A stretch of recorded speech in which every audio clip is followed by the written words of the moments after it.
All right, guys, welcome back. Money in the Tank, episode 22. I double-checked this one, Jolie, so no need to question that one. And we might do some quick introductions because, as you can see, we've got Ryan Sinclair with us. So I'm Arnie, tax professional. Joel Seach, principal advisor, Harpel FG, and Rhino. Ryan Sinclair, so I'm here to talk about entrepreneurial. So we'll say Slater and Swann Productions. Slater Swann Productions, absolutely. And episode 22, glad we didn't have to fumble through that one, Arnie, and think that we were sitting in the episode rank at the moment. But great to be back with you guys. Great to be chatting again this, what are we today, Wednesday evening in lockdown Melbourne. We've had some announcements of ease of restrictions, so we get to go back to playgrounds on Friday, which is exciting for someone with kids, even though it's raining and 13, I think. And but anyway, we got some sun today, which was good. Wait, is it playground's not tomorrow? Hang on, we're getting off topic here. I'll look that up in my own time. But I think playgrounds is Friday, and they purposely did it because it's raining and 13. So because tomorrow's 25. But anyway, I'll keep my own thoughts to myself about that then. So just for anyone that might be curious, and you can see that Ryan's wearing the Demons gear, and he's basically the number one Melbourne supporter. We are going to have a segment at the end of the pod where we do a bonus Demons chat, so we'll keep it for that. special Demons chat at the end for our Melbourne listeners out there that want to talk footy and D's specifically. We'll probably do 5 or 10 minutes of special conversation in the end because Rhino's Melbourne's number one ticket holder, let alone production head of Slater Swann and brought out many celebrities over the years. He's the number one ticket holder at Melbourne. You're probably not, Rhino, but you're definitely up there, mate. Well, look, we'll probably talk for an hour. We'll cut it back to the listeners for about 10 minutes or so. That's normally how it'll work because I think the way we've already been talking off here, I think we could go for another week. It's the red and blue are flying. Absolutely. So stay tuned for that, guys, at the end of the pod today. Yeah, so we'll jump into Rivkin's rules. Joel, you got one handy? Oh, mate, you've hit me with it straight away. I'll crack open the book, Rivkin's Rules, Rhino, if you haven't quite seen it before, mate. So love it. We'll flip open to... If you do the audio book, I like your audio books over reading. It's audio books are my preferred one as well. Here we go. Here's a very controversial one. Apart from professional sports people, sport is counterproductive to making money. Sport is counterproductive to making money. Professional sports people. So if you're playing sport in your spare time or participating, it's counterproductive to making money. I reckon that's how Rivkin justified himself being lazy. I think that's what he said. I don't know about that. Being significantly overweight and a potential heart attack walking, but yes, I think sport has its place. So I disagree on that one with Riv. Got to disagree as well. Anyway. Fair to say he might be able to take up golf if he's that weight. Yeah, that's it, mate. Not too many you can do with the Pop Valley, but yeah. So, Ryan, forgive us. We'll just quickly skim over some news items from the week and then we'll jump into the interview. So just bear with us, mate. But I just wanted to highlight to the tankers that in Monday's session in America, so last night's session for us, they had the stock market at all-time highs. So S&P 500 hit 4,528 and 79 cents, and the NASDAQ was up 0.9% and hit 15,265.89, Jolie. So all-time highs over there, and traditionally September is always a bad month. So see what happens over the next month. And one other item I had out of the US, which I found interesting, was that PayPal has announced they're going to bring out a brokerage platform to compete with Robinhood. And off the back of the news, PayPal rose 3.6% and Robinhood fell 6.9%. So pretty big moves there. Yeah, and I guess some of the other news items more domestically in Australia at the moment just came out today that the economy GDP figures, so gross domestic product figures, have just ticked up by 0.7 for the June quarter. So that's retrospective, looking April, May, June. So essentially, it's meaning they're backwards looking. So most likely, the July, August, September, we're going to be in a negative, but the interesting thing of that 0.7 is the definition, which is quite a weird, useless definition, is 2 negative quarters of growth means a recession. So it looks like potentially, depending if they want to keep us locked down a bit longer, the 2 biggest economies of the country, we may avoid the technical recession. But yeah, growth has definitely slowed. because the economies were sort of performing fairly well before that, April, May, and I think Sydney started going into lockdown in June, and we were sort of staggered in there as well. But yeah, so we've got the larger, I guess, economies now locked down, so that may filter through to this fourth quarter. So which will be interesting to see. Some of the other things that have come up in the news just really recently is the property market's looking like it's starting to slow a touch. Still positive rates and low supply and high demand factor. But I think because, a decent proportion of the economy or people aren't working at the moment, they're just sort of on the sidelines or potentially a little bit, disenchanted or just holding back on making decisions around property until they, get back into work and get back into employment and things start happening there again. And that's where you'll probably see the real estate market supply kick back on coming into spring and summer. A bit like last year, the supply sort of really backed off and then it kicked in towards the later end of the year. But, in saying that, clearance rates in Victoria off very low volumes last weekend was 99%. So just crazy clearance rates at the moment. But, I think, low interest rates, I think there's still a bit more to run there. But, eventually the market was going to cool a touch. But that's some of the reasons, I think. So we'll wait and see how the next few months transpire towards the end of the calendar year in that regard. Yeah, cheers, mate. I was just thinking about the pain that this pandemic's caused, and I feel like we're not going to see the full ramifications until a bit further on down the track. So all we can do now is get vaccinated, and I'm watching the vaccination clock so we can bloody get out of lockdown. Yep. Do our thing, get it done. Everyone do their part, and we'll be able to, get back to living life again, which is what it's all about, which is where money in the tank comes from, because it's no use earning money or earning an income or having money if you aren't able to do things and live life and achieve the things you want to achieve. So, and without further ado, let's jump in and have a chat to Rye, I guess. This is the reason why we're here. So, and just before we do, I want to say, give us a like, follow, and subscribe on YouTube, and I'll tell you where to find us later on. But so, Rhino, now you say Slater and Swann, is that correct? That is very correct. Slater and Swann Productions. So Slater and Swann, just for the benefit of the tankers and me, because I don't know you as well as Jolie, but maybe give us a bit of a background about how long you've been with Slater and Swann, and then some of your prior history in the lead up to how you became into this role. Sure. So Slater and Swann was the company I founded mid to late 2000s. And basically it sprung from, I've always done events. So whether it's been working in the event industry or doing things of my own, and I was just doing some random events on the side. I started with a lot of comedians in Australia, just some small, not underground shows, but they weren't necessarily huge. We were getting the really good following. And I remember one of the first things I did out of high school was a show out at Louisdale with Dave O'Neill and a few other local comedians, and just made an absolute killing out of nowhere, and just thought, hey, this is pretty good. but had a lot of fun in the meantime. I mean, that was, for me, it's, money's something that everyone should be able to it comes and goes. But if you can have fun in the meantime, the end result for me is not necessarily profit. It's about being able to turn up and to a job you're passionate about. And if you turn a living into it, or out of it, it doesn't bother me if it's 50, 150, 250. If you're making good money and you're smiling, that's even better. I love that. Rhino. I love the quotation of the journey there. It's so true in terms of that's how life, I think, should be lived. It's not about necessarily trying to go into something to make profit. It's about the journey. If you can make a bit of income along the way, fantastic. But by the time you're in your armchair back when you're 80 years old, mate, you'll be able to think back and have some terrific memories of the things, how you started out in the events scheme and then how you moved on to bigger and better things, which we'll talk about next. Yeah. And it is a slow burn. The event industry is one of those things. If you jump in too hot at the start, you can get burnt really, really quickly, and many have. And I've probably been guilty of that at points throughout as well.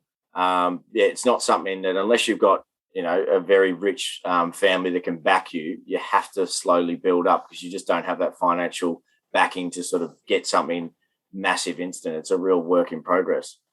Well, I think that's really good advice. Like if I'm reading between the lines, you're sort of saying like slow burn to avoid the catastrophic mistakes, which would take you out completely. But Absolutely. if you can absorb some small mistakes and take a lesson from that, that's going to serve you well in the future because you won't make the same mistake again.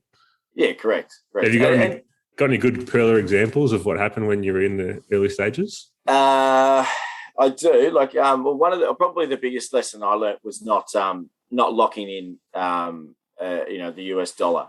So I did one of my bigger tours, and there was an option. The dollar was really quite strong, and it was sort of news to me at this time because I was still sort of not quite across absolutely everything because the company at this stage, I'm still running absolutely everything from all the contract negotiations, merchandising, getting the people across, flights, security, transfers, you name it. Like, from the stage production to the lighting, everything, that's all coming through me. So I missed the highlight of locking in, and it had been discussed, but I didn't really take it too seriously because the Aussie and US dollar had been sitting very, very similar for such a long period of time that I was pretty okay with it and wanted to not roll the dice that it would get better, but didn't necessarily think it was going to get to a catastrophic level. Yeah.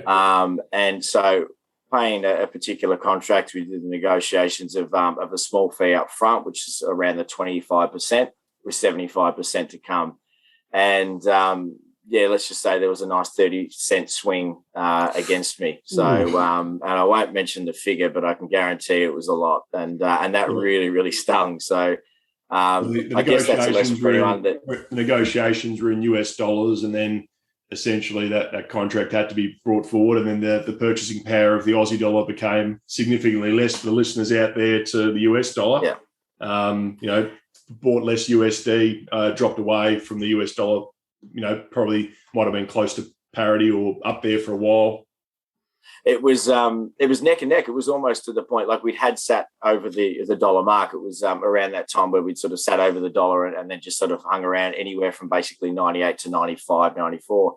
Yep. So I was sort of, ultimately thinking, gee, I might win this. It might get up to $1 and, I'm 5 or 6 cents better. And not that I was doing it from a greedy point of view. It was more from my end. I was loaning. It was big money. I was, had some money against it and had to loan it. And it was all about timing and not handing over the whole carrot in one go, and then someone not showing and me not having the backing to fight it. So the negotiations were, I guess, me putting up a facade to pretend that I had all this money sitting here ready to go, and that I can pay it at any time. But I wanted to hold court, and you don't want to show someone that you're weak because they can take your money and run, and there's nothing you can do about it. So a lot of lessons learned, but at the same time, I think it's one of those stories that ultimately. It stung at the time, but I do believe, we're in a situation that, a few years down the track, that's going to be something that's paid itself off in spades because I'll be much wiser for that experience. Got the intellectual property now, mate, in their head, and they only call them failures if you don't learn from them. But if you learn from things along the way, it can really hold you in good stead moving forward. So tell us after the initial stuff, Ryan, where you went on to in terms of some of the bigger names you brought out after that and how you started sort of dabbling into the US market. Well, the US market sort of came out. I had done a lot in Australia, and it was a bit of a ceiling to where I could go with the comedians because obviously they do the comedy festival and they run a lot of their own events. So a lot of what I had to do was pairing up with maybe 4 or 5 where you just get 15, 20-minute skits out of a main act and you move forward. So they were good, but the ceiling, I felt like the ceiling could be expanded. So I started working a little bit with some of the AFL guys that I knew, and that was turning out to be good to do sportsman nights. And then, you sort of grow from there and you get a bit of a feel for it. So it's like, all right, well, there's this huge US market.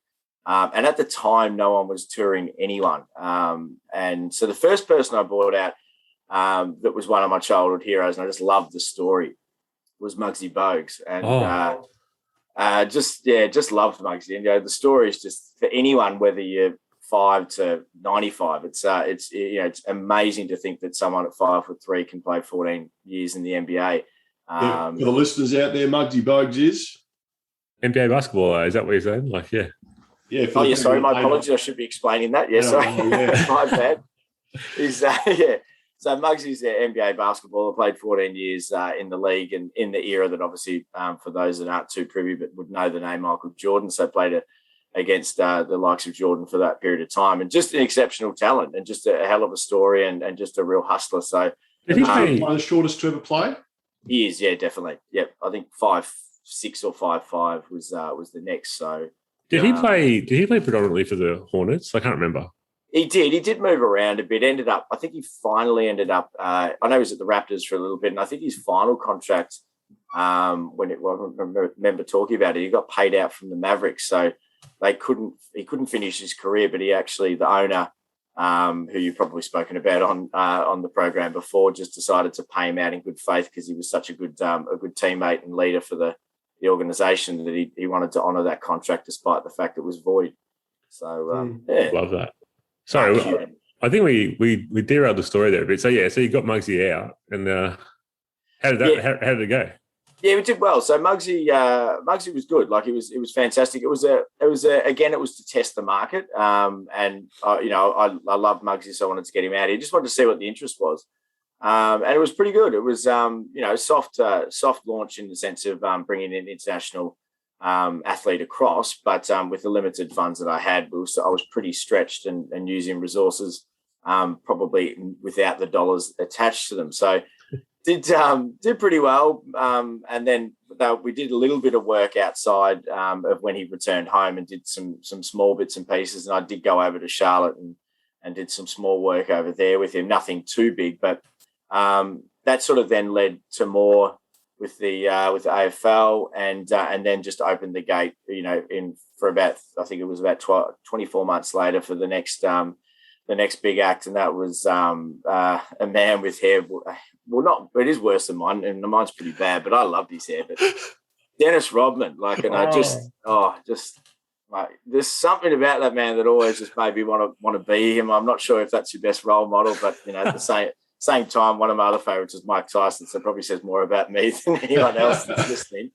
So talking about networking, Ryan, was the initial stage of Muggsy. Did that then help with the contact to get to absolutely? Yeah, absolutely. So they were separate contacts, but the one thing that I found in all forms, was everyone generally leads to another one, or is big enough in the sense that that interest or grabs the interest of the next person that you're trying to work with. So pretty easy for me after having some runs on the board and showing what I've done previously, and then explaining I've just brought over one of the NBA players in a similar era to Dennis, and they just wanted to see how that went. I think they reached out to Muggsy. He had nothing but positive to say, and we're able to pick up the discussion from there. So, and for those that don't know, if they're living under a rock, who Dennis Rodman is?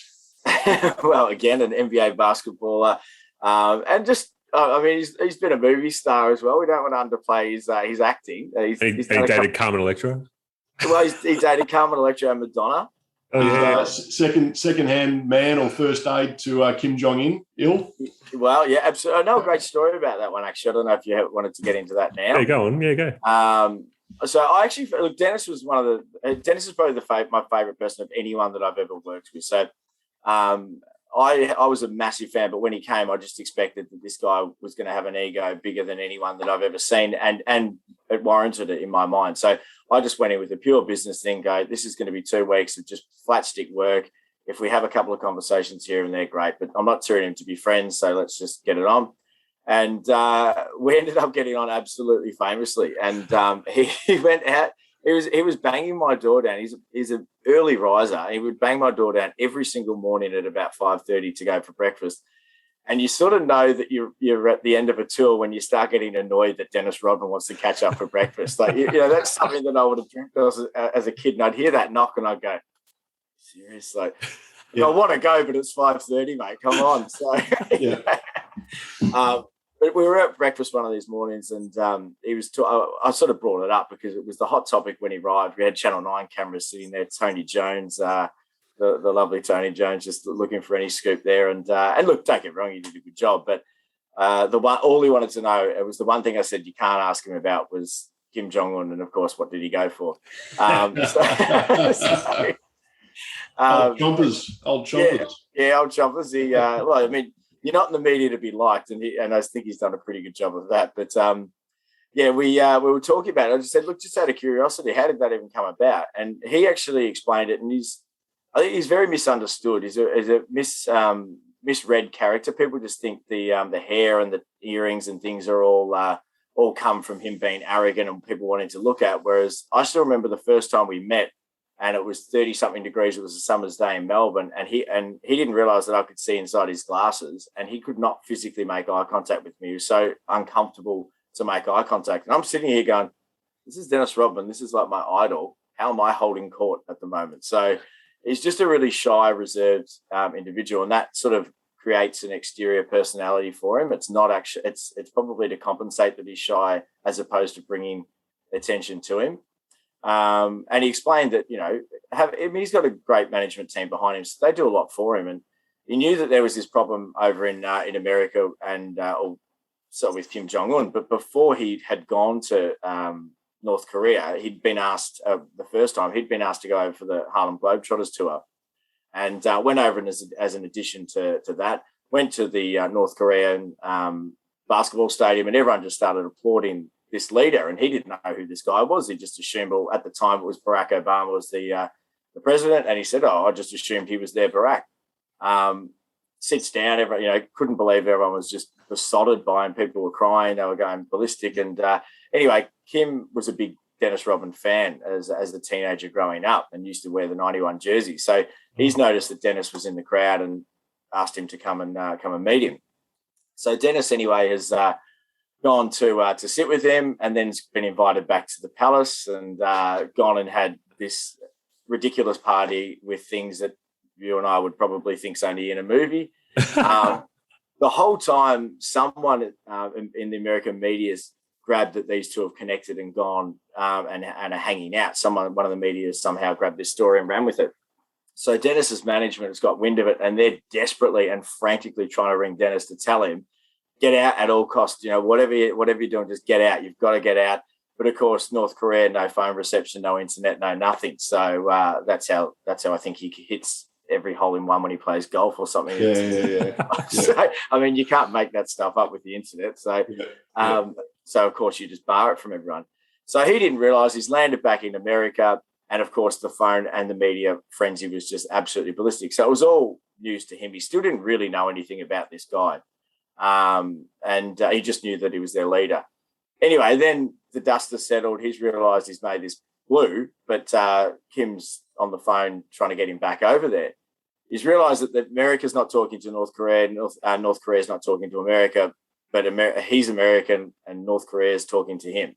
So in his mind, he just went across to say, maybe I can be that guy that can help bond or bridge the gap. And as crazy as that sounds at the moment, I'm the only person that's got communication with North Korea. So can I use this for the better of the country and somehow manage to bring Obama and Kim together? That's amazing. What a story. But the thing was, the American media took it absolutely the wrong way, because it was just easy. He's that guy that is just so easy to kick when you're down. And I felt really sorry for him, because he half broke down telling me the story, and he's cried about it many times, because it almost ruined him. And the whole time he had good intentions. Now, naive or not, he didn't come from a bad place, and he's tried to use his, I guess, celebrityism and power to do something good with. And the country that he's trying to help out is booting him in the stomach while he's on the ground. So, yeah, it was pretty shattering for him. But I think that's how it went down, really. It's sad to hear, because telling it in that light, you've got nothing but empathy for him. That's awesome. Yeah, but no one will listen to him when he says that, because it's there's nothing sexy about Dennis being a good guy. It's always the bad boy image. He's the bad boy pissed and the bad boy by himself. And how did that tour go, Rhino? So in terms of Dennis coming out, that was one of the bigger ones. And what were some of the hits, some of the misses? What were some of the things that worked really well with him, and things you look back and you think, I got that really right, and then maybe one or two things that you then adjusted for your next celebrity that came out?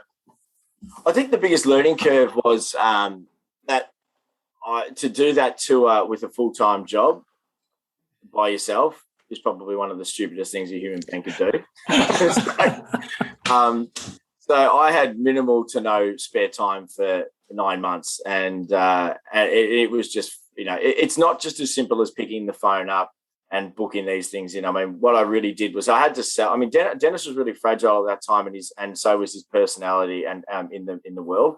So I had to really work on framing this tour in a manner that would actually reflect him in a positive light, and doing something that wouldn't make it seem like we're just trying to sell Dennis Rodman as this, this hero, that this world peace hero, but it would get his image up in a country like Australia. So, but definitely under-resourced. That just purely came down to I had everything on the line, and I didn't have the. I guess it was probably a little bit of a control freak as well when you've got your hands in every single pie. And I know how I want things to go. It was just easier, and people were offering assistance, and that was wonderful. I certainly took it where I could help them out, but it came down to an extra financial burden, but also it's very hard to catch people up to speed when they're coming in very late. Sometimes it's just easier to run, or I felt like it was easier to run in the one direction because I've been going that way the whole time. But coming home from work to just like 40 calls a day from media requests from people asking about VIP tickets. Are you doing any other dates? Are you going to this state? Is it for under 18s? Is it this? Is it that? The media want interviews here. Channel 10 wants this over there. Meetings with them to say, how's the ticket sales going? How's the jersey sales? Because we did a VIP package. I've got talks with security companies. I've got bodyguards for him when he lands, couriers, just to get him around the town. Working on hotel contingency plans, not to have him in places that maybe he'd be susceptible to playing up. So there was a lot. For the listeners out there, if you're the main production company bringing him out, and then companies or media in Australia want to have him in for appearances. Is there a financial ability to be able to leverage off that for you and him in terms of selling that as the main person that's brought him out? Absolutely. So, I mean, look, I don't blame people for trying, but if I had $1 for every time someone said, "Oh, fantastic, Dennis is here, can we have him over here?" And I'd be sitting there going, "Look, I'm the one with the X amount of dollars on the line and everything else. I'm not just going to pawn him out to you so you can make a quick dollar with no risk." So that was my attitude. It was, this is my tour. This is, I'm the one that's got something to win or lose, not you guys. So I had, a few people. Corey McKernan reached out. He was doing a Super Bowl party and wanted him to come there, but I sort of declined that. I ended up getting some media interviews that were paid, and an in-store appearance as well that was paid, that was separate to the tour. But what I was really cautious and careful of doing was I didn't want to damage what we were putting on. The end product was the Bad Boy Tour. And so I didn't want to diminish that or make that something that didn't really hold weight for those that had already submitted their money and paid and were keen to meet this guy. So very, very careful about being fair to the paying customer.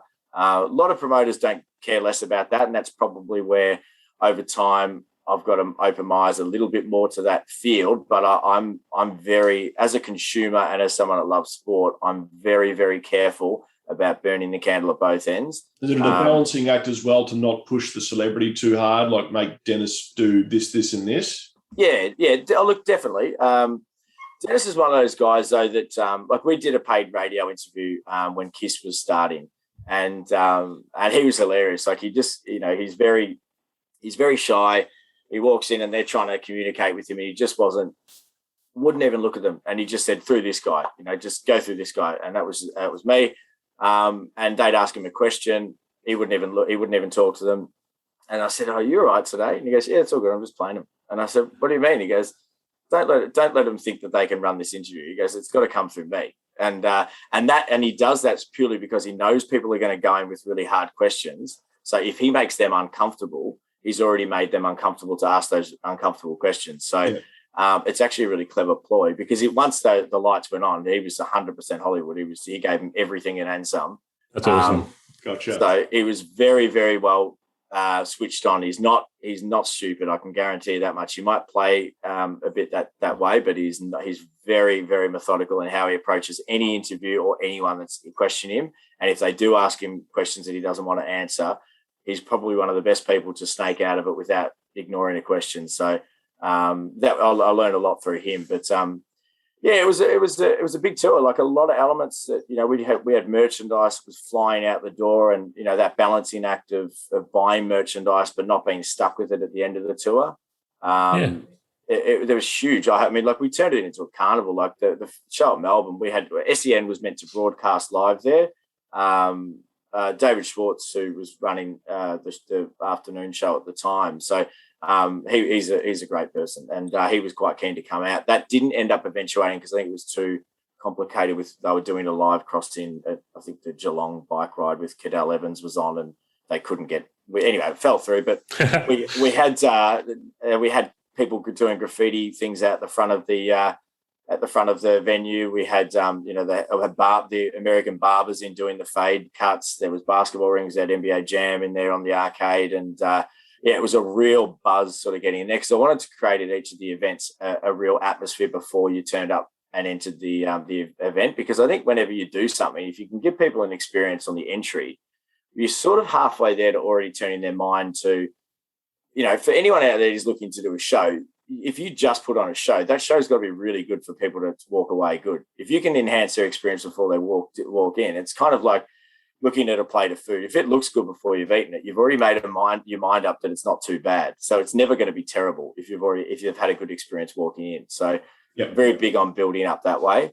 I think that's some golden insights there. And I love some of the takeaways just from listening to you speak. I love that you keep an element of exclusivity for your own customers. And I love that you're thinking about giving them the best experience possible. Yeah. And that includes how their psychology is before they even see the show. It's just like gold just to hear that. So tankers, you're welcome. That's from Rhino.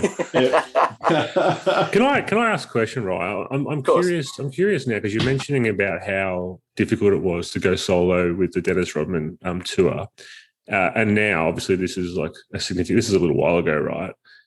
How did you go about scaling your business? Did you hire employees? Did you outsource to third parties? How did you make the transition steps, and maybe give us some high-level examples of what you did? Definitely. So, with the experience of being in the event industry, it was easy. So, for Dennis, for the nights, I had to pull people in. We just couldn't. I couldn't do it. I mean, we sold out VIPs in every single state, and was that balancing act of again not ripping people off and giving them 2 seconds with him. So I could add, but I didn't want to add too much. So there was just so many elements. I just needed people with merch, people to get, that we had cheerleaders on stage. So someone's got to sort of cue them and get them on. There was obviously the host, Steve Carfino. So I'm running around, but I can't beat all these places at once. So what I did was just call in some favors from friends, obviously paid them, but to work the nights in all the states. So luckily I had friends and contacts that were event experience. Like you can call your friends in and that's fine, but you're going to get a pretty amateur result if they don't truly understand the industry. So you've got to be really careful with that. That doesn't mean that even when you pay venues, you're going to get great staff, because that's happened before as well, where I've tried the latter and probably ended up with some of the worst staff you've ever paid for. So it can be a fine line, but I'm lucky enough to have some people that were able to step in and had the experience that I could hand things over to and say, this is what, and we'd quickly workshop something, whether it was a couple of days before, and to get a plan of attack, and they were able to execute, and I was sort of more able to relax on the night and do the role that I had. I mean, you're always going to oversee things. I was everywhere and anywhere. I didn't see any of the 3 shows. It's just constantly running backstage, running around, going in the venue, getting a feel for sound, lighting, just getting an understanding of the client experience, because that's just absolutely massive for me. I refuse to ignore that part of it. So, that's probably my advice would be, if you've been in the industry, tap into those that you know, because you'll know who's good, because you've already worked with them. So there's no second guesses when you turn up on the night. You've got that intel to say, I worked with so-and-so 3 years ago and they were brilliant. They're not going to get any worse in 3 years. They're probably getting more experienced. So, yeah. No, great tips, mate. And from, I guess, the ticketing standpoint and the different states, what did you learn from that side of things? Like, what states were great and worked really well? What states, were a battle to get the ticketing right? Then where'd you find, when you're filling out your venues, where your sort of break-even margin was from a percentage of patrons coming in? Yeah. Every single tour I've done has been completely different. I've had really surprising attendances in smaller cities like Adelaide, where we outsold Sydney for Dennis Rodman. And I remember turning up. We were doing a drive-by. I think we were getting Dennis some cigars and before the show. And we went past, the venue was literally around the corner. We went past and there was people 3 hours out the front lining up to get in. And I thought, wow, geez, this is these people are keen. So I had a surprise over there to maybe Sydney, where it was a bit slower and a bit. We still got good numbers, but it's been an ebb and flow. Melbourne just constantly dominates, and I'm not. I know you're saying, Ryan, sorry to cut you off, but Sydney are always late to buy, aren't they? They're renowned for, which is really hard in your industry when you're trying to cater for certain things, and they rock up or they buy in late.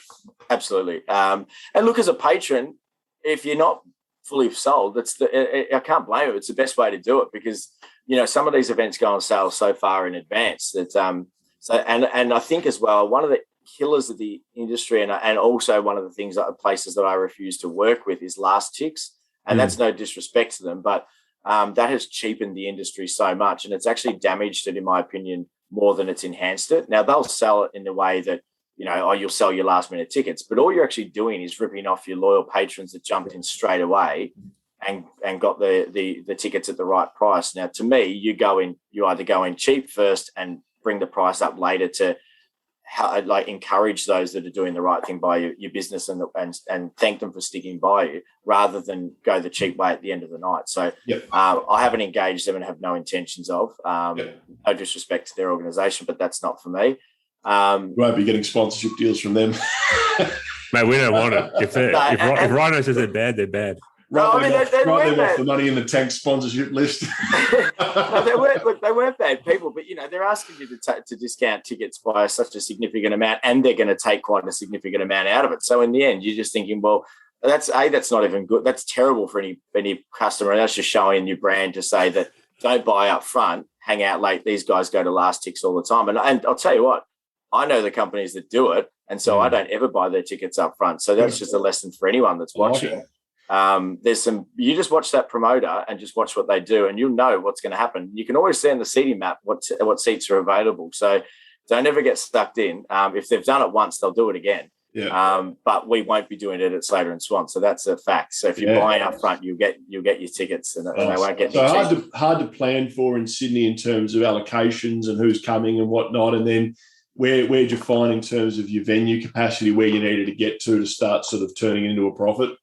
I found with the last couple of events, including Jake the Snake in Melbourne just dominated so much that it lifted the smaller venues. So can I say, sorry to cut you off again, I love Jake the Snake. When I was a kid, favourite wrestler in the WWE, then WWF.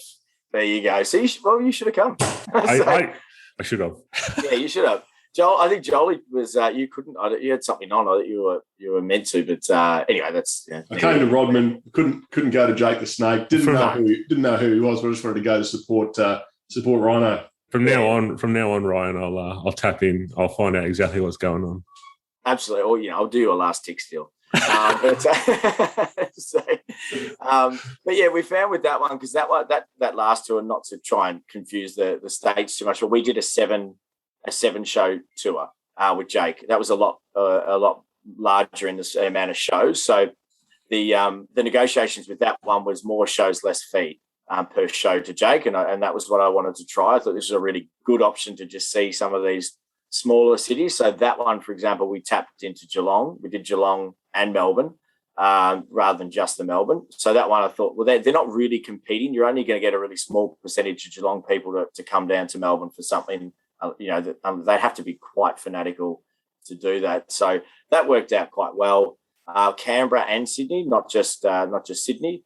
Canberra was well received as well. I mean, we weren't banking on massive numbers for these ones. These ones were sort of, to me, I was carrying them in my mindset as break-even shows. If we break even, we've got extra shows. That's reduced my fees in what should be the biggest selling states. So for your Melbournes, your Perth and Sydney, where we expect to make the cream, I haven't had to pay him the fee that I would have if we didn't put these other shows. So once you get past break even in the smaller shows, that meant that the other three were the cream of the crop. Yep. So, or the cream on top, I should say. But that's sort of how I based that one. Dennis was a little bit different because that was more.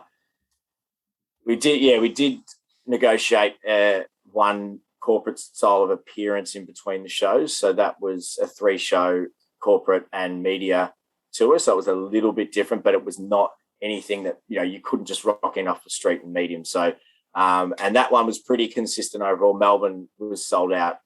We had to put a second one on with Melbourne, but we actually had to pull that late because of issues with getting Dennis in Melbourne in time. So, because he was doing some Super Bowl stuff beforehand, because it was just around that time.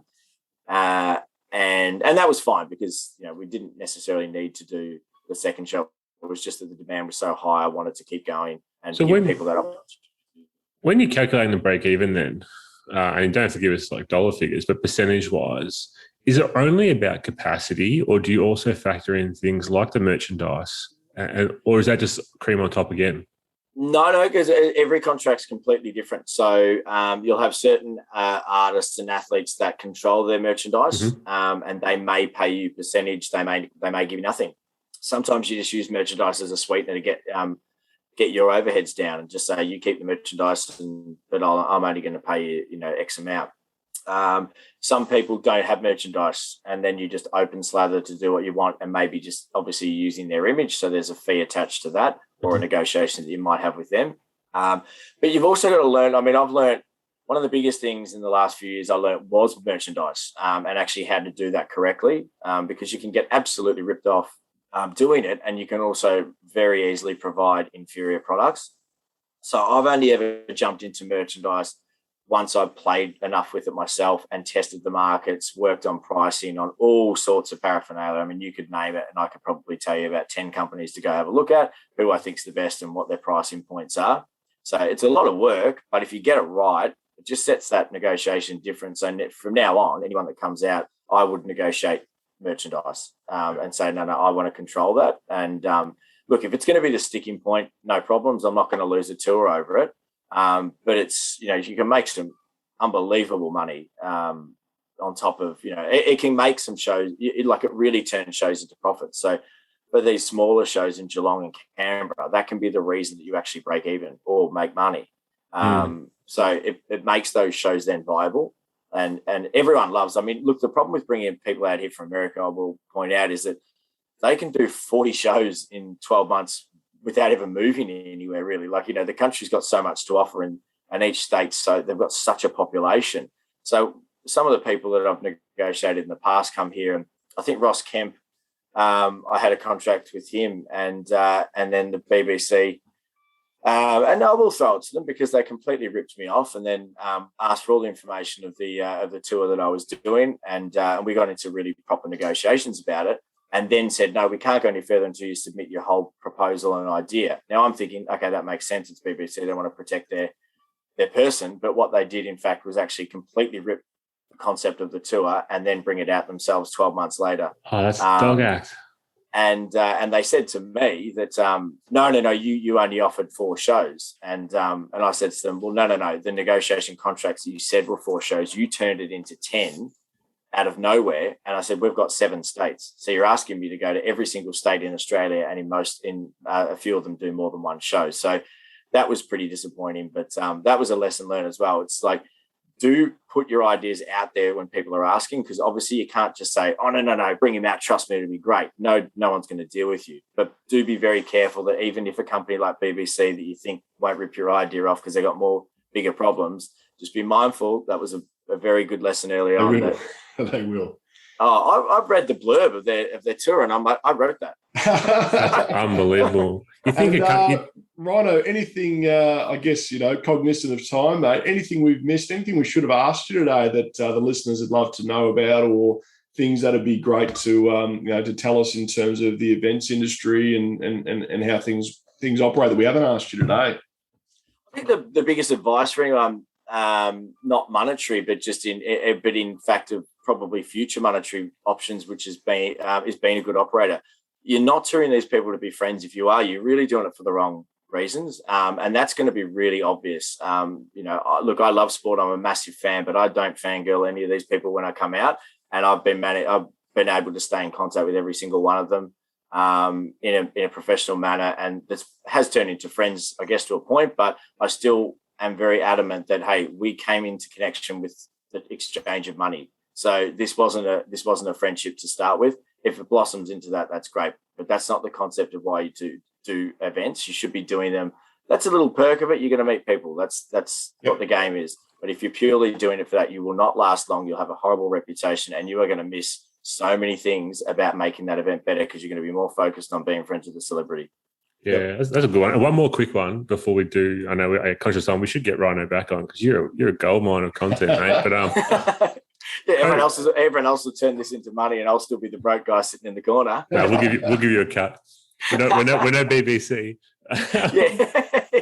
The COVID situation, how's it affected your business, and what are you guys doing? Good question. Yeah, just non-existent. You just can't do anything. You cannot. I've literally had, I think, 5 or 6 events that have been. I've got signed contracts just sitting that have just been shredded, and like I had a couple of NFL guys. I had a couple of hip hop rappers, if you will, from the States. And I've had a lot of we even moved to just back to the AFL game because I've done a lot with and still continued with the AFL stuff, but had some AFL contracts that as recently as last month were had to be ripped up and moved for the 4th time. So yeah, unfortunately, the person that's running the state doesn't seem to worry about people that have small businesses. So. That sucks, man. Well, as soon as you're back online, let us know, and we'll put the word out. Yeah, absolutely. Get you back on and talk about the upcoming event, mate. I was going to say, do you want to plug anything, or we'll get you back for a second appearance, maybe, and we'll talk about upcoming when things. Yeah, absolutely. Yeah, I'd just be hesitant to plug anything because I just don't know. I don't know if I'm going to be ever able to do anything at the moment. You get this. Gust of wind that makes you feel like here we go again, and then it's the brakes get slammed on even when we're blindsided. So I'd hate to sort of say I've got anything coming up because it'll probably be 2083 before we do again. Oh no, I hope not, and I hear and I feel the pain for a lot of small business owners and industries out there specifically. The arts, events, hospitality, all those areas have just been absolutely smashed with this. So. The sooner we can get back to living life and getting everyone back on their feet and supporting all these things that we're a great country to be able to do and put on, then the better we'll be, I think. Absolutely. Yeah. Right, it's amazing. It is an amazing country and it supports everything. I mean, even a little guy that can start it from Croydon and bring out people that are far bigger than he and have people attend. I'm pretty happy with that. I love that, man. Oh, that's a good one to finish the official interview segment on. So, as we mentioned earlier, we're going to do a quick Melbourne Demons chat. But before we do, our favourite segment, and I should mention we're dropping Q&A for this session because the Demons chat's taking its place. So we've got a listener submitted 50-50 this week, and I think this is a perler. It's from Matt.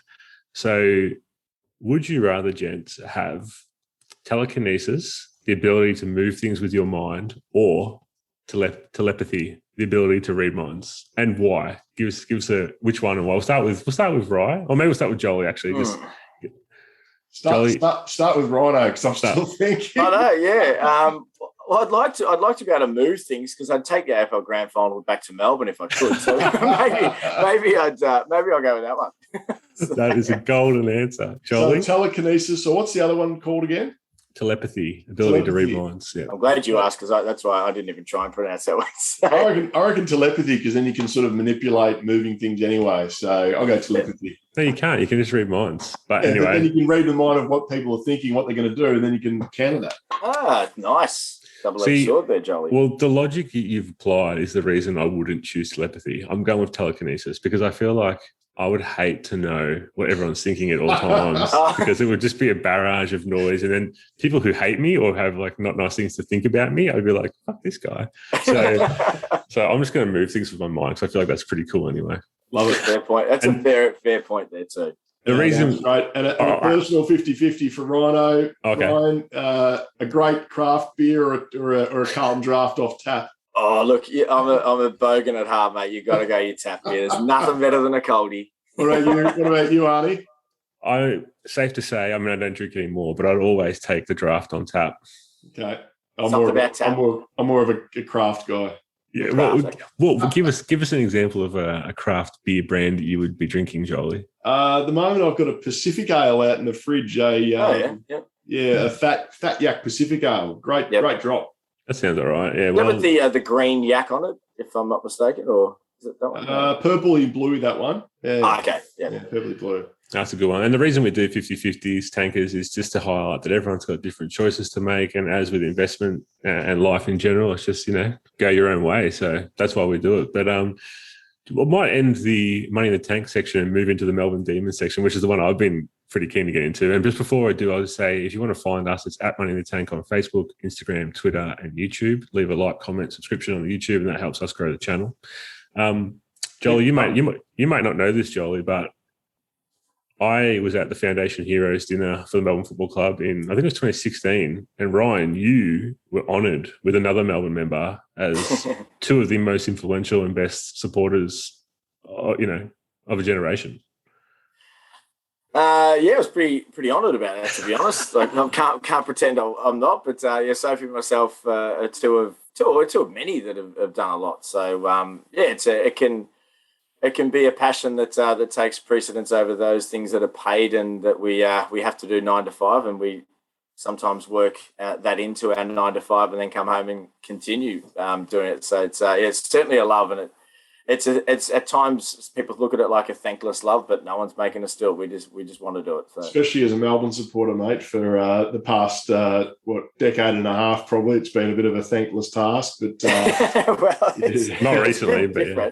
Until recently. But you, I think from memory, you when you took back on the reins of running the sort of the cheer squad with the D's and whatnot, you hadn't missed a game for a long time, had you? Up until COVID, mate, it had been in the 20 years, so it's a reasonable stint.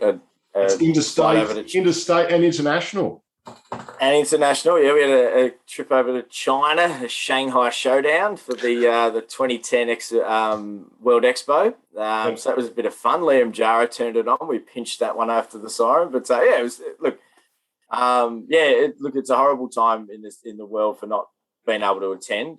That's just been killing a lot of Melbourne fans. And I'm in touch with so many different people from all around the country. All my Perth friends are tickled pink, and I'm wrapped for them, but I'm wildly envious and still trying to work on that. I'm working on that tunnel from. How do you go watching from home, mate? Are you a solo, lights off? Hopeless. Terrible. Absolutely hopeless. Yeah. I'm terrible at the ground, so you can only imagine when there's not much sound around. It is absolutely terrible. I said to someone the other day, I think when you first met your neighbours, you're meant to go over and borrow a cup of sugar or whatever. I should be dropping bags to say sorry at the end of every game, because it's like, I just drive out on Monday and just think, I see people and I'm the only one waving. You're like, yeah, they're not going to forget. Pretty sure I just created 6 new swear words tonight. So what are we thinking, lads? We're feeling for the listeners that are still with us, the Melbourne supporters out there. What are we feeling about the coming up prelim, and then hopefully the grand final? Ryan, being a supporter for so long, myself and Arnie as well, you've been through all the tough times. How you feeling? You feeling different about this group we've got? Oh, it's certainly different. This is different for many reasons, and it's not just Melbourne people wishful thinking. We went with the slogan early in the year we created was "Believe," because it was time to believe. Like, people, we had that toe in the water in 218 that could have actually won that. I mean, everything's set up perfectly with Collingwood beating the Tigers in that prelim, and we were coming with a head of steam. But the drop off after that was. I thought last year we were actually really good. I think we spoke a couple of months ago, Jolly, and I was saying about the 220 season being. It should have been better than it was. We actually played really good football in patches. We just had 2 really bad games in top end Queensland at the end of the year, and I think the shorter game, the shorter seasons, just really made it. It was against us in the end, because we missed by half a game to get in the 8. We were, I think, 1.5 games out of 4th. So we make the 8, we make the 4. which was very viable. All of a sudden this year, people come in with an expectation, but everyone wrote us off at the start of the year. And I thought I was telling everyone they're miles off. We are a top 4 side. It's nice to get one right in 30 something years, but yeah, there is something different. There is, and it is. I think we're charging hard. At the moment, I just can't see who is going to beat them. I just think we are the number 1 side. Not well. On that note, so Melbourne's not playing this weekend. Bit of respite for us, in one sense. But who do you think is going to win, GWS or Geelong? And then who do you think is going to win on the other side? Which it's escaping me who's playing on the other side at the moment. But Richmond Dogs. Look, I would just think Geelong will fix GWS up pretty easily. So, I mean, they're without Toby, and they had a few injuries. They were lucky. They fell over the line against Sydney. So I think they're done pretty comfortably there, unfortunately. And I get the feeling, look, I think the home ground advantage will probably be the advantage in that one, but I'm just not sure where Brisbane are at. They're very inconsistent, as two of the Dogs, but at the same time, it's that, the argument is it forms what you come home with. And look, the Dogs completely fixed up Essendon, and the Lions obviously were beaten pretty easily by us. So it's that if it becomes a mental game, who comes in with the head of steam, I'm not sure. But I would think the home ground advantage in Brisbane in a relatively close one. Jolie? So probably for focused on our side of the draw, I think Brisbane probably get them up there just because the Gabbo, if it was neutral territory, I reckon the Doggies might have got them. But our side of the draw, I reckon the Cats should get GWS, you'd think, pretty well with the whole kind of stuff that the GWS have gone through, and Toby, unless they work that as a catalyst against them. And then I was going to ask you lads, I reckon, if we do face Geelong in a prelim, whether that sort of that win we had in Geelong the last week of the season, whether that sort of works to our advantage or not, whether they remember that and they've got something to hold over us, or whether we've sort of got their confidence. We might have hurt their confidence a lot because they were up by so much that game. We just sort of swept back into it and then beat them at the end, whether that will hold us in good stead from a confidence standpoint in the prelim to say, well, we've got back these guys from 7 goals down in a quarter. We've got 4 quarters to hopefully beat them this time. So, I think that might work in our favour maybe. I think you're spot on. I think there's a phrase in footy, beware the wounded football team. So I think I wouldn't be surprised if GWS does them, and I would love for us to play them rather than the Cats. I'm more scared of the Cats. Yeah. But I do think that I think we've got the Cats number, and I feel like apart from that purple patch they had against us, they won't score that easily all the time. I feel like we can get them. So the team I'm most afraid of is Port Adelaide, and they're on the other side of the draw. So it's and that'll be a neutral. If we get there, that'll be a neutral ground, and in Perth. I think your best team on the day, the team that rocks up with the intensity. They'll. And I think if we're playing at our high level intensity, and if let's say Port Adelaide get there, we both get there, I think our high intensity game is a better game than theirs. Absolutely. If we're both playing, at our level, but obviously you need to get there. I think they're the only team that has the energy and like the gut running to sort of go with our squad. I feel like I'm not scared of anyone else except maybe the Cats because they've got that X factor and that experience. But yeah, what do you reckon, Rhino? Yeah, well, the Cats are. I mean, they're going to be. That's not going to be a pushover, mate. Look, and even if it does work out that way, I don't think no one's going to turn up expecting that. We had the reverse situation in 2018 where we lost after the siren to them, and we got them back in the first final. So there's a weird sort of feeling about, is this going to be the reverse now? Is this the Cats' turn to take it back where we've got the one after the siren and they've got us in the prelim? So, it's a real fine line between whether that works in your favour or against you. I'm not sure. I mean, I would like to think the mindsets, as you touched on earlier, that, look, we were 45 points down. So if we get 2 or 3 goals down, it shouldn't ruffle their feathers too much, knowing that we've come back from a lot more very recently. But, they're a funny one, the Cats. You can't really get a proper read at the moment. At times they look like, they're a premiership contender, and other times you start questioning their age. So they're really look, it only takes a week in football to be back in form. I think we're going to see that this weekend. So that's going to make for a pretty interesting preliminary final. Port Adelaide, I agree with you. I think they're the biggest threat, I would feel, if we're to get there. I just think they're so well matched on the field. they're very similar to Melbourne at the moment. I mean, there's not a weakness. This is the first time we've ever seen a Melbourne backline this good in the entire time we've been alive on this planet. So that's been our one deficiency. Even when we had those forward lines where, when you had Neach, Schwartz, Robinson, Lyon, Farmer just running right, and you had all this potent forward, and then the ball would go down. You go, oops, who's down there? So, Ryan, I just had a chuckle on myself then because I just heard one of the teams that I remember chatting to you about.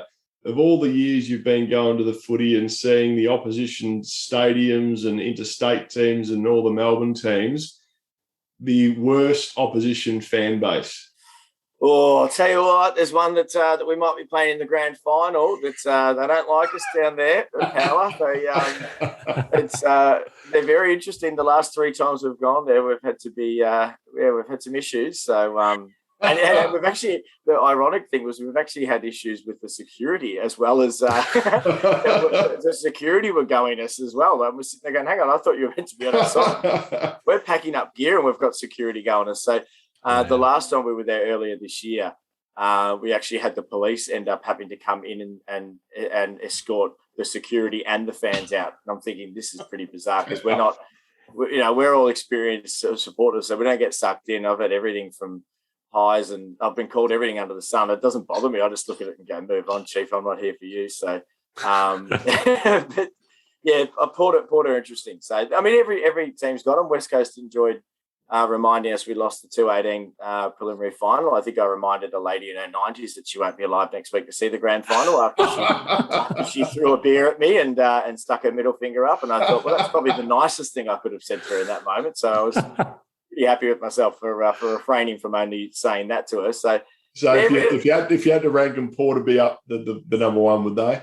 Yeah, I think so. I think they hang about there. Hawthorn's got some interesting people. Yeah. And oddly, Fremantle can be really interesting. But I think for us, we get a different connection with those ones because where we sit, generally speaking, Geelong's terrible as well when you go down there.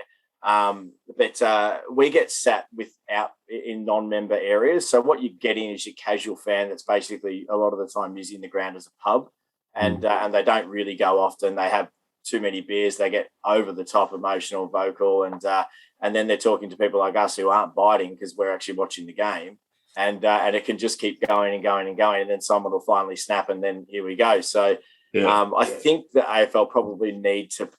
I mean, you don't want to put an opposition fan base in the middle of the home fan base paying members, but I think they've got to realise that maybe security in those areas might need to step up because it's a very casual area and you can't take a membership off those that don't have it, so those people don't really care.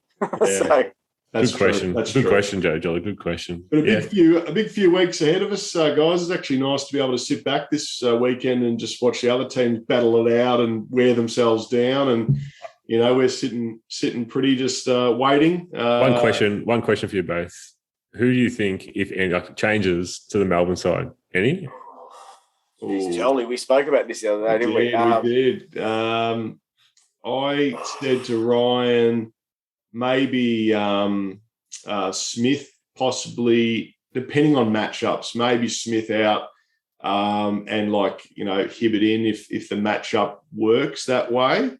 Mm-hmm. But, if we play Geelong, Smith played Geelong, didn't he, in the last game? And I think from memory he was pretty good in that game. Yeah, he was. Because they're quite tall, obviously, down forward as well. But it is matchup dependent. I mean, we spoke about even the likelihood of Melksham because he's just so versatile and you just don't really know. Yeah, or even as, even going one step further when we spoke about the grand final sub, that was probably where we thought Melksham could possibly be that guy because you don't know who's going to get injured, but Melksham can really sort of move at any area of the ground. He's quite versatile in that regard. And a pretty classy player under pressure. Yeah. Experienced. Yeah, experienced player. So what about you, Arnie? Well, actually, Smith out for Hibbo is the one who I would think would make sense, but also depending on matchup. I think the people who are close would be Hunt if he's ready to go, and Melksham makes sense as well. And from a fairy tale perspective, I would love to see Nathan Jones play preliminary and grand final if we make it. But the thing with Jonesy is I don't know who he could replace. Like even if he's at his fittest or there's an injury, God forbid, touch wood, there's not. Where do you see Jonesy playing if he used to come in? Yeah, even as a sub, he's probably just. We were saying that with Ryan on the phone. He's probably just not versatile enough as a sub to be able to fill gaps. He plays best. He plays his playing. Obviously, traditionally, he plays best footy in the middle. There's no way he'd get a gig in the middle at the moment with our squad, unless there's a raft of injuries. And then the next best position for me is like sort of half forward on one of the wings, like something like that. Yeah. And he's not a bad kick for goal, but he's just not as quick. So he's lost a step, and that was the thing that Joel and I were saying. There'd be nothing greater and no one more deserving to be in that side and get on the field. I mean, you'd hope that. If everything goes well and he was named, that you'd even call it with 5 or 10 minutes to go just to get him on, because he's just been the heart and soul of this club through some of its darkest days and always just stayed really loyal and passionate. But it's a tough one because, I mean, at the same time, sentimental doesn't win you flags. And even if it is as simple as putting someone on the emergency list or the emergency reserve, Melbourne aren't going to carry someone just because of the story. They know what's on the line. And people underplay. I mean, Joel and I were saying the other night, people underplay how early some of these subs are called. So it really has to be positional. And you're going into a grand final. Look, I'm not suggesting Jones's quality of game isn't good enough to be out there. I don't want to suggest that I don't think he's worthy of being out there, but it is that thing of if he got called early in and it was a wrong injury and you have to move someone from forward to back and Jones has to fit in, you've got to have that person that can really slot in and you're not positionally changing the whole field. Yeah, imagine if it's a May or a Lever that goes down with injury. Yeah, and then you've got to really move Tom McDonald almost straight out. Well, basically he'd probably be the first choice out from forward down back.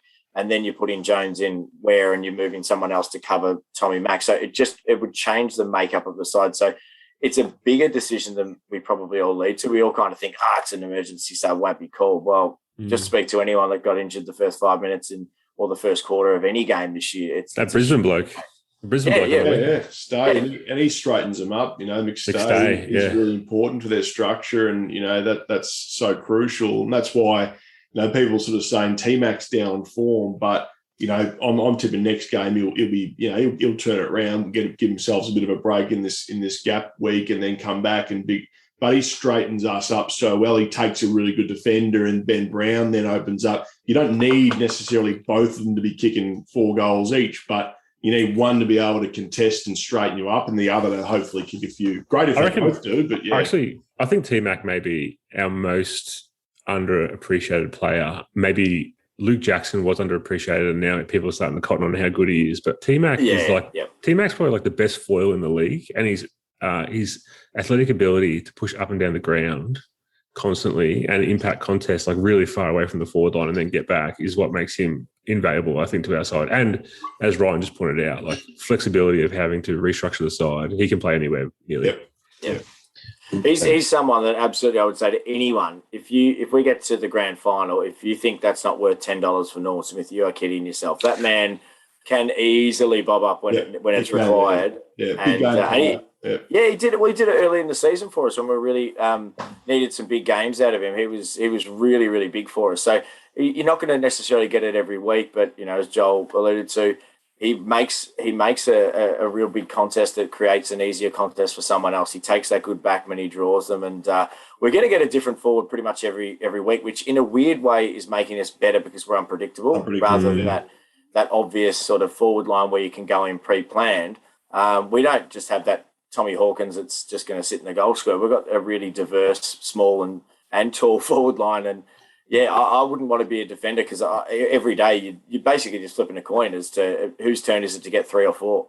Who's kicking a bag this week? That's right. Yeah, and that's perceived our area of maybe the weakest point, which is the forward line, and it's pretty diverse. So, and I think it's starting to hit its straps now with the way we're turning teams over and opening up the field. I think we're starting to sort of see us hopefully continue on with opening up the game a bit that way by playing that good D. But great to catch up, mate. It's a pleasure to have a 15-minute Deegs talk with you at the end here, Arnie and Rhino. Yeah, loved it, man. I was going to suggest if I don't want to jinx us, but if the best thing in the world happens, we should regather for a very special one-off Money in the Tank review. I think that is a great idea. So I'm already putting it in my dinky diary, mate. I love it. I hope the Melbourne listeners that stayed on for the bonus content enjoyed it. And if you'd stayed on for the bonus content and you're not a Melbourne supporter, I'm glad you're listening, and I hope you're a Collingwood supporter and just salty listening to us. Very excited about finals. So don't hold it against us. We're excited.